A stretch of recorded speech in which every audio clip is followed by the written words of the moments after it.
This is Listening with Franklin Livingston, and our guest is Tricia McMann.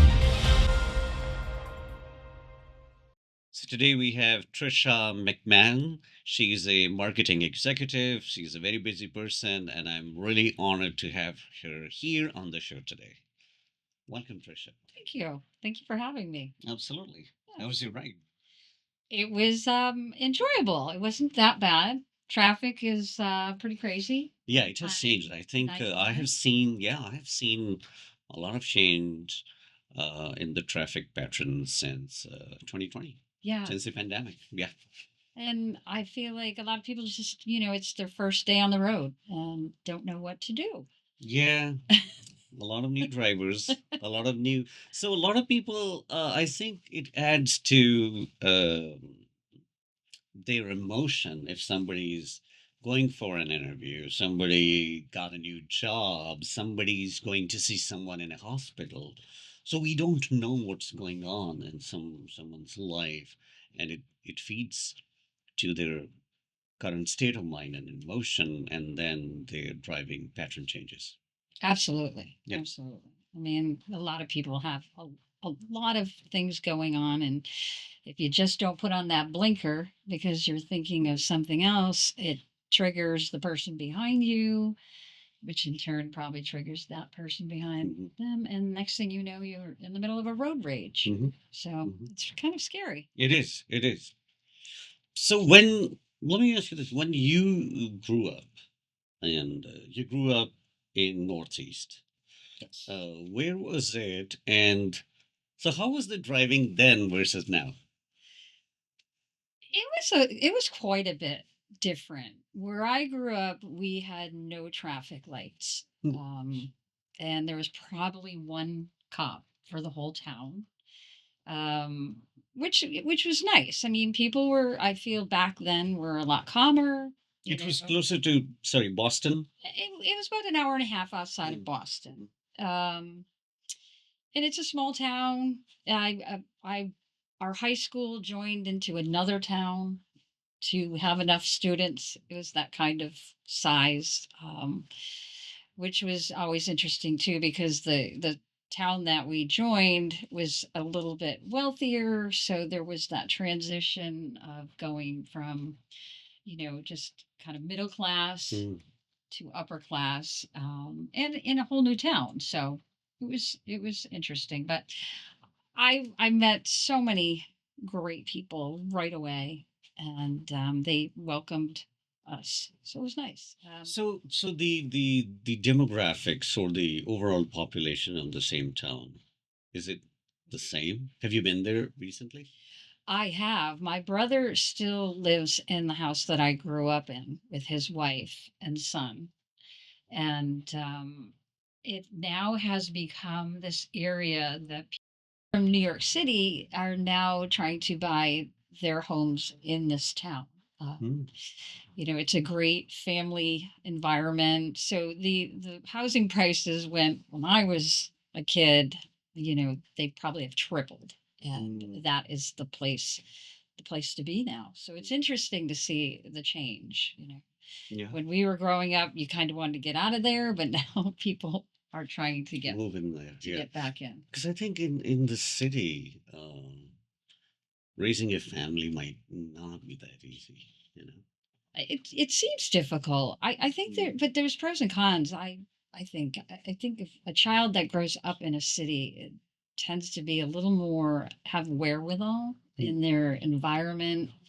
They learn how to get on the subway. Mhm. I feel like there's an independence that Mm. from living in the city Mm. versus maybe the country, and then getting exposed Mm. to a city. I don't think kids really know what to do. Mm. So the pros and cons, I believe, to One of everything.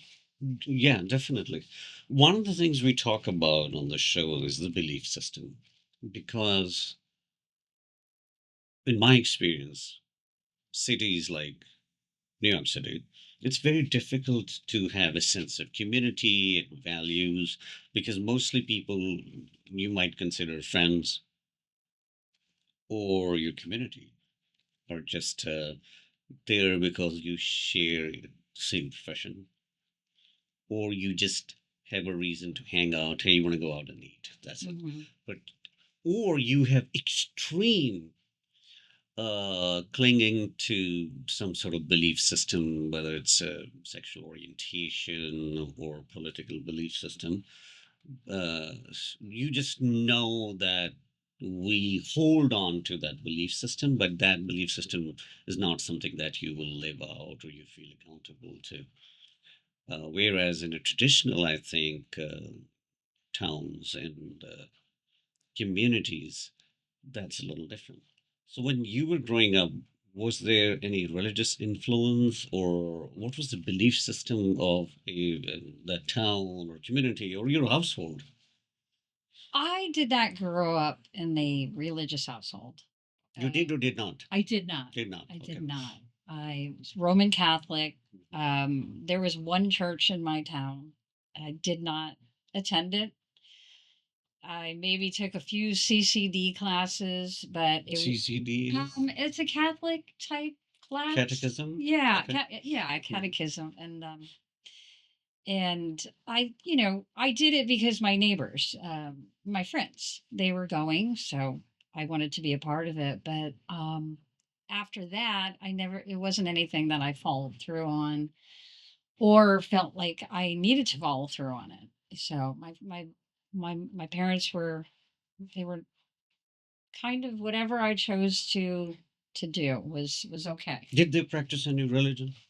Your parents? No, no. I can't remember any type of religious aspects. Mm. In fact, my brother's an atheist, so but I believe that's something that later on down the road he felt that he just didn't want to follow. I think the Catholic religion was big in my town, Mm. but it wasn't, thrusted upon you. You didn't have to. And there was no repercussions if you didn't. It was a small town. Mhm. It just didn't really matter. So when you went to these catechism classes, uh, if you remember, was it beneficial then, or you didn't even pay attention? You just wanted to be with your friends. I just wanted, and I remember I got a brand new pair of shoes, and all I wanted to was to have everybody see my brand new pair of shoes. That's really all I can remember. I mean, I don't foresee it ever being a bad thing, but it just wasn't. I wasn't going to it to have it become something that was part of my life. So your household, your parents, Hmm. when they were raising you guys, so how did their moral formation came into practice? And if there was something to do with this is we do in this household, this is we don't do, you got to follow this, don't follow that. And how was that influenced for them? I would say my parents were very different. Um, my mother was a lot more laid back. My father was an attorney, so he was a little more regimented with what his expectations were of us. I have a brother and a sister, and but at the same time, there was balance. So there wasn't a lot of conflict. In fact, I would say that I was probably protected from conflict. Um, in the fact that when excuse me, when my parents divorced, I did not see it coming. I didn't know they were not getting along. So And how long ago was that? How I old were you? was 12, I believe. And and it just seemed like it happened overnight. We didn't I never saw them arguing. So it was kind of a shock.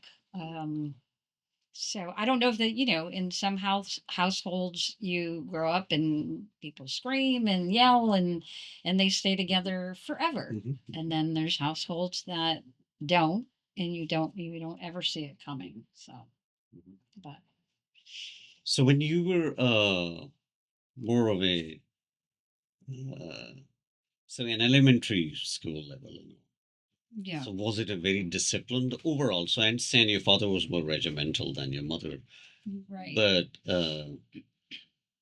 what about eating habits, cleaning habits, all that stuff? Parents talk to the kids about or enforce somehow Yeah. or the other. So how was that? I mean, we had our chores. Mhm. We wanted to make an allowance so we could. Oh, you were paid We were paid. even when you were 4? Well, maybe not that. I don't remember doing chores probably until I was a little bit older. Anyway, but I was actually a hardcore tomboy.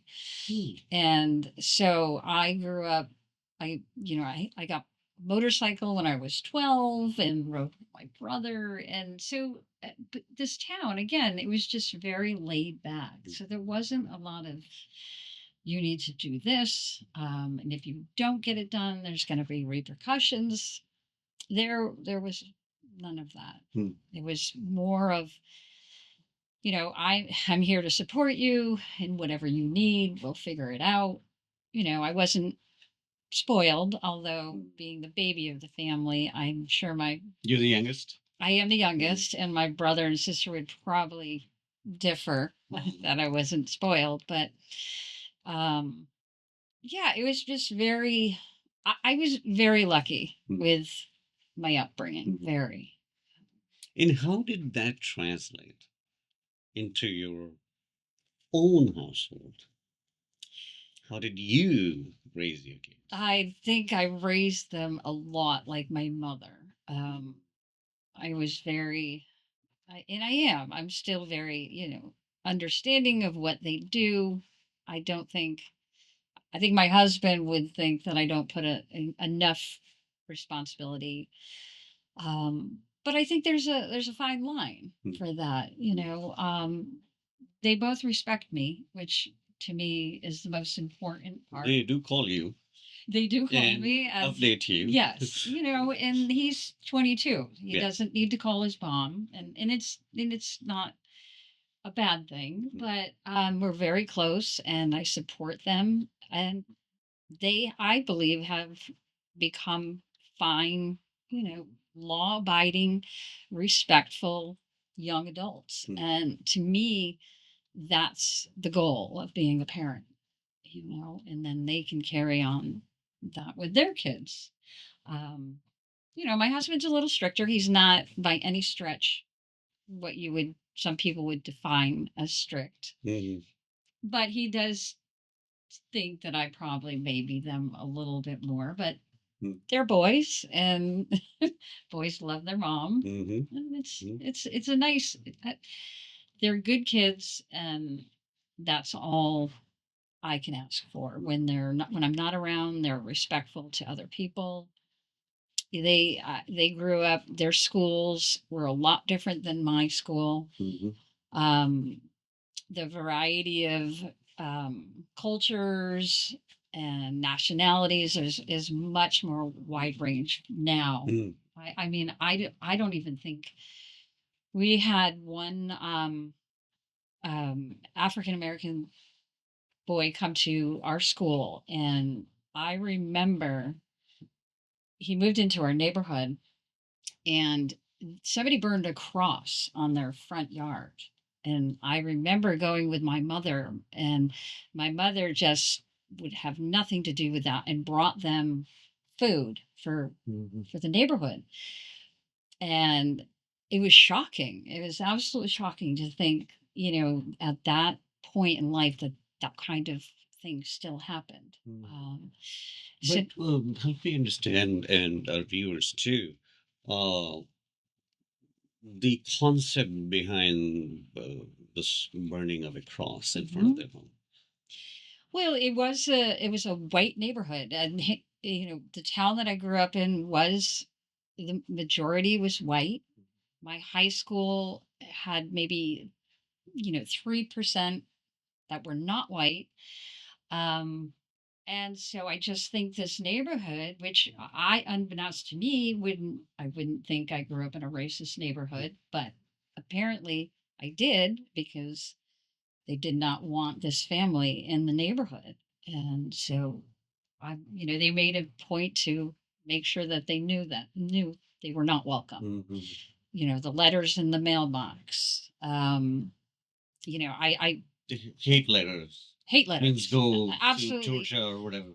absolutely awful letters. And I give my mother so much credit because again, she's not the norm of what people are thinking in the neighborhood, but would not have anything to do with it and welcomed them. And I'm sure that there was repercussions for her with her friends, and but she didn't care. It was wrong in so many ways. And so that's the kind of environment I grew up with, which I'm so happy that I did. Yeah. I can't imagine any other thought process. The reason I asked you about this cross, because I have some idea, not an accurate understanding of KKK. Right. So I was trying to understand if I'm sure it was they had Kate. Yeah, something to do with that. it did. It did. I honestly don't know too much myself, but I do know that that was one of the activities that took place with the KKK, and so I'm sure that was the message. It wasn't 20 people in hooded Right. in the front what we yard, see, right. Yeah. but it was a message to say that they were not welcome in the neighborhood. So it's very interesting you say that. When I asked you the influence of religion or values and all, now, what I just heard, this is what my understanding is if I were to put this into religious perspective. People, a group of people or an individual, whoever did that act, say they claimed to be Christian.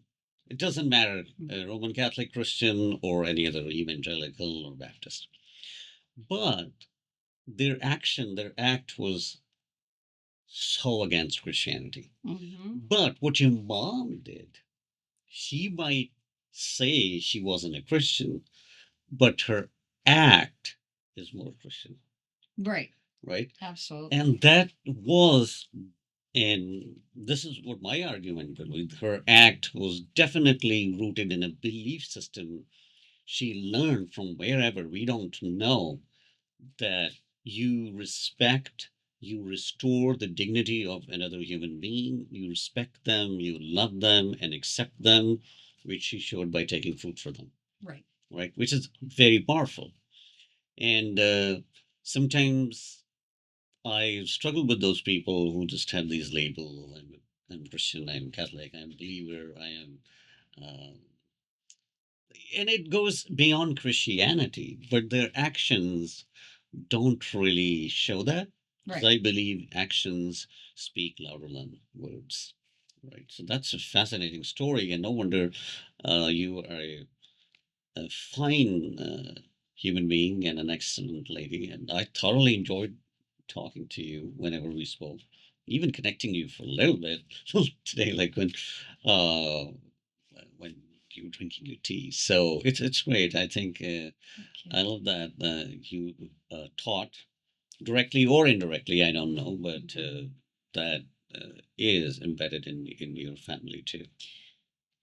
Absolutely. And it makes you question that if I did grow up with a strong religious background, would those actions happen? Because I think, you become, you're boxing yourself into a certain expectation, whether it's Christian or Catholic, that I don't believe you can, because then you start thinking you're supposed to live your life one way versus another way. So, would that have happened if we were hardcore Catholics? Because some people believe that you just don't do that. We don't welcome people into our lives that are not Catholic, for instance. So I think growing up having not being boxed into anything in particular, but being raised to be respectful of whomever you come into contact with. Um, Made it a lot easier for my mother to do what she did, or me to believe that, I if you're a good person, that's really all that matters to me. Mm. Um, Mhm. so I wonder if it would be different. And it goes to your point, because there are a lot of actions that are not Christian like. Mhm. So you wonder, well, why? If that's what the teachings are, Mhm. why would something like that happen? Yeah, no, that has been my struggle. And I lived in different states, especially in the Midwest, and Yes. I this is what my understanding is after being involved in a lot of different kind of churches, evangelical and denominational, and Roman Catholic Church too. I think in the U.S., even these terms, Catholicism versus others, there's an idea that maybe Catholics are different and Christians are different. And then the other ideas are about your personal salvation. So you just focus on yourself, and if you were saved, then everything is great. Some traditions like evangelicalism might go to extreme and say that now your job is to save others, and if you ask them save from what, then there is always like this confusion. Some might say, oh, because you're going to burn into hell. Some might say damnation. Different ways of understanding. But what happens is it makes you believe you are better than other people, Mhm. and either do not associate with them, you mentioned, or just constantly remind them they're going to go to hell unless they become like me. Mhm. So, see, a new person moves to your neighborhood and they see a Catholic saying the same thing versus an evangelical that you're going to go to hell if you do not join us. Now, I think they might be really confused whom to join because they both are selling the same thing and they both are saying, I'm right, right? Right. And you were wrong. Right. So the end result might be the person might say, okay, I'm good. Thank you. And I think that's the tension. And I once asked, I think, one of our professors, uh, why this term Catholic and Protestant is so vivid, these terms in the US culture, and people think they are different. And I think he mentioned it happened in 19th century. I don't remember a long reply, Mhm. academic and historical reply probably he gave. Right. But we don't really see much when it comes to the action because action is understood. Okay, the group, for example, Catholic Charities would do something, and Protestant uh, mission will go and build homes in Brazil or I don't know what other poor countries. And I don't even know if Brazil is poor, but every country has a poor neighborhood. Right. And the funny thing was when you go to the south side of Chicago and you see poverty there, a lot of churches are just like, oh, we're going to fly over the Atlantic and go to such and such neighborhood, and they don't focus on the neighborhoods, Right. and which is also very interesting. Maybe because people across the pond might listen more, or they might think, oh my God, these Americans, you know? I don't know. I mean, you might have more perspective than me, but that's what back to the idea why don't people live it out? I think we were never taught. Right. We were more encouraged to go to a church building either once a week or once a year, and then you listen to feeling good homily or sermon that tells you you are loved, you are saved. I still remember a highly educated gentleman, a medical doctor, and he once said that I believe God sees me Mm. through. This is a paraphrased version of a particular lens, which means my faith, and I know how he but phrased it, but I think his point was he's special. He's more important than other people because he's being saved. And I don't see that Jesus doing that differentiation because all these traditions doesn't matter Catholicism, Pentecostalism, they go back to the teachings of Jesus. Right. And what you said, if the teaching is there, why doesn't it get to be practiced? I think because the leaders maybe didn't do the job well, and I know they're gonna hate me, but I ended up saying that. Yeah, I think it's almost like an octopus because there's so many legs that, can change the course of how religion affects you because, even within the church, there's terrible things that happen. And you question, well, how could that possibly happen? It's in the house of God. And then you can have these smaller groups that the leader is convincing his followers that he is a prophet, and in people are giving every penny that they make to this person, and they believe that. So to me, a lot of it is smoke and mirrors, and it's if you can find something that works within you, whether it's a religion, it's spiritual, but it makes you realize that you are not the only one on this planet, and it has to be respectfully shared.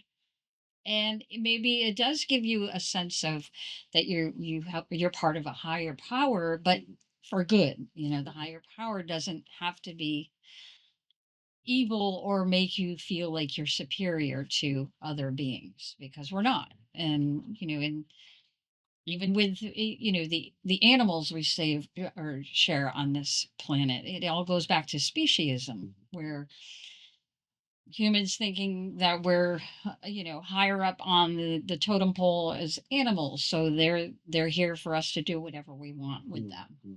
And it's the same with people.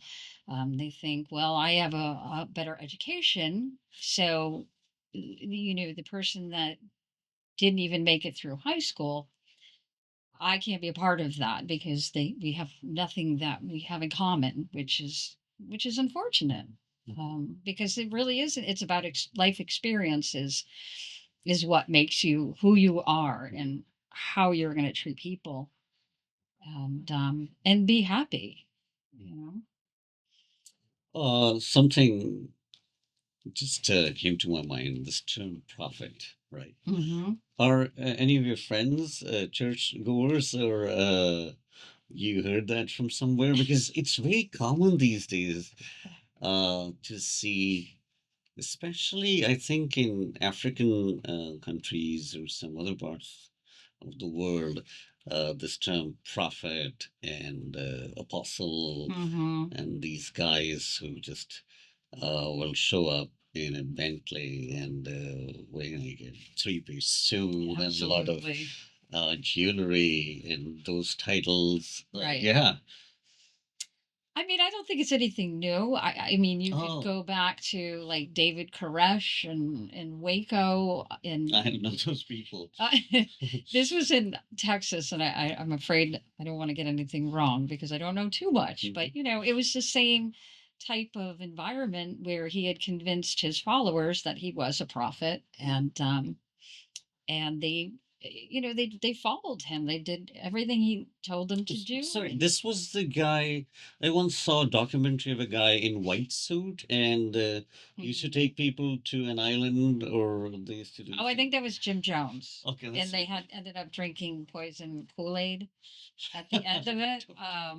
So you know a lot about these I people do. I than think, me. Okay. I think I watch way too much Dateline and Okay. 48 Hours. But yeah, but it's the same concept.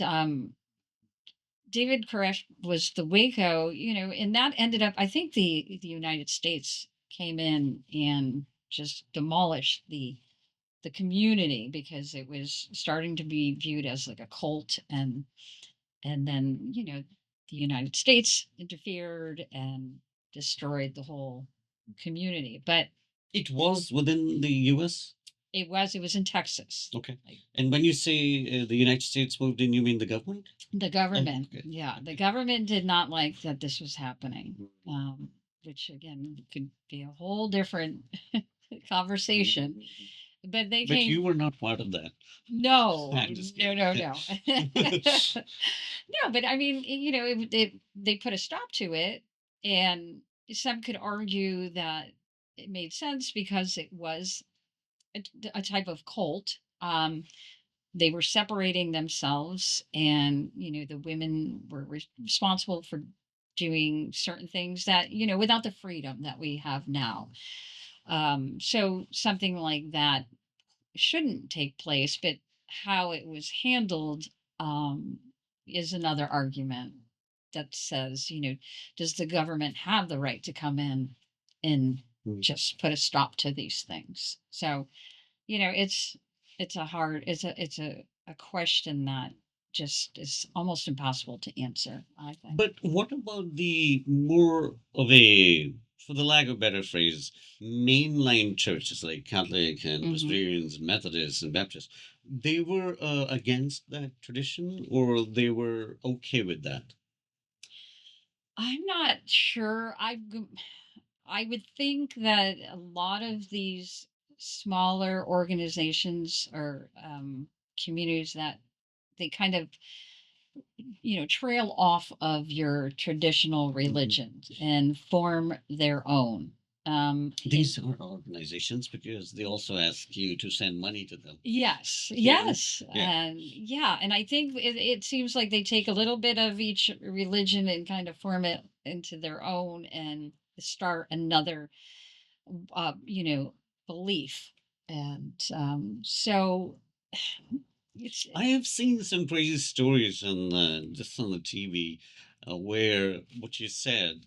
So this is the way I'm putting it. Maybe they research that okay, this tradition stops this tradition stops this. So now they are creating a paradigm in which you are able to do everything you want, and right, I'm approving this because I am a prophet of God, right, and it's all about love or feeling good and just kind of right. right, And so that's why I am big on this moral values and beliefs because I don't think there could be any society without having boundaries, without having some sort of laws is a very hmm, heavy word, but just imagine what's going to happen if we remove all the traffic lights or speed limit. Just from I-95, there's yeah, no speed limit and drive whatever speed you want to drive at. right, So what's going to happen? I think humans, we can't live without a structure. We can't right, live without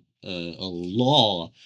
And law, I'm using more like mosaic law, but the principles, the boundaries, and understanding what to do, what not to do. hmm, Right? Otherwise, you're like, okay, I'm not wearing clothes. All right. Or I'm just, it can go really crazy. And some of that, we see that, especially in cities like New York City. right, right. And absolutely, I think it would be chaos Hmm. if there wasn't a type of structure.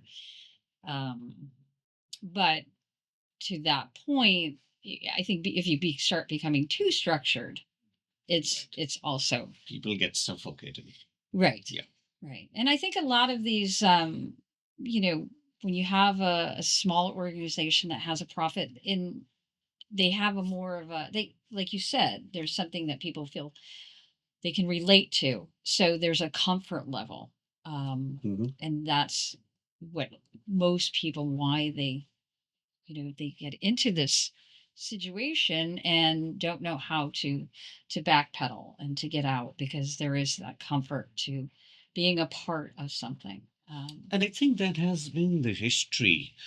I don't remember exactly when, maybe 18th century. The king, I don't even know.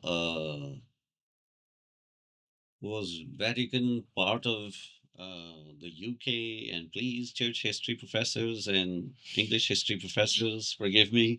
But there was a time where the king wanted to marry another girl, Mhm. and the church was saying, no, that's not allowed. And he was like, okay, F you guys, I'm going to create my own denomination. And then it became later on Church of England, right? Right. So I still see the same theme. I saw a documentary on an African gentleman who claims to be Jesus. He's the second coming of Jesus. Okay. He's the Jesus guy, and he has two wives and tons of kids. Yeah. And I don't know what else is going on there. A Mercedes Benz. But no, the documentary showed him more like a very poor kind of guy. Okay. Right? In a cloak and all. No, he wasn't one of those prophets with expensive Right. watches, but I see those too. Uh, but it's sad to see how they play with human emotion because some humans just want a validation. Hmm. And if they have done something which a society they are living in doesn't accept, if a religious leader validates it, they feel better. Right. Because they internally, some most of, as you know, you are in leadership role, you have been in leadership Mhm. roles. Most of us humans, we don't like to be the leaders. Right. We like to be the followers, but Right. still we would say I don't like to be told. But just imagine how many Yeah. people really feel comfortable running for the offices or starting their own businesses. They would say, oh, I'm okay, that's too much, I'm okay working for someone. Right. And but there's a little bit disconnect between that notion and then saying I don't like to be told, because Right. they then think, oh, they're judging me, I'm not good enough, blah blah blah blah blah, all those weaknesses and triggers they come Right. up. Right. But having that validation, I think religion has played a significant role, and that's why a lot of people I see in bigger cities, they are more interested in more liberal or progressive type religion, Christianity, Hmm. within the US, because those groups validate something the traditional Orthodox traditions have not. Right. The boundaries, I believe, are just a little not quite as high in the Christianity. But I mean, I think too that people there's a vulnerability to people, and when you have that reassurance that you were talking about, is what helps people. They feel like they can relate, and if depending on their environment that they grew up with, if they didn't ever get that, and now they're part of a religious group and they're getting that, to them it's almost it doesn't get any better than this. So um but yeah. Oh, so I asked you earlier, do you have friends who are churchgoers or they have experienced firsthand different things? Yeah, so one of my friends, she belongs to a church, which she's going to yell at me because I can't remember the name, but it isn't, a hardcore religious church. It's a place for her and her family. They get together, they sing songs, and they share experiences over the weekend of what took place. It's very family oriented, and there's no expectations. Whatever if you want to contribute to the church, you can, but you don't have to. um and I feel like in a way it almost shouldn't be labeled anything. It just seems like that would be a great place for everybody to have to go to once in a while, Yeah. And they would call themselves Christians, and Yeah. it will be Yeah. scripture based. Yeah. Yeah. So No, I think that's a great model because uh, in the New Testament, the book of Acts and the epistles, That's what we see. Right. The institutionalized church, I think, came after the third century. Yes. And before that, it was just like a community.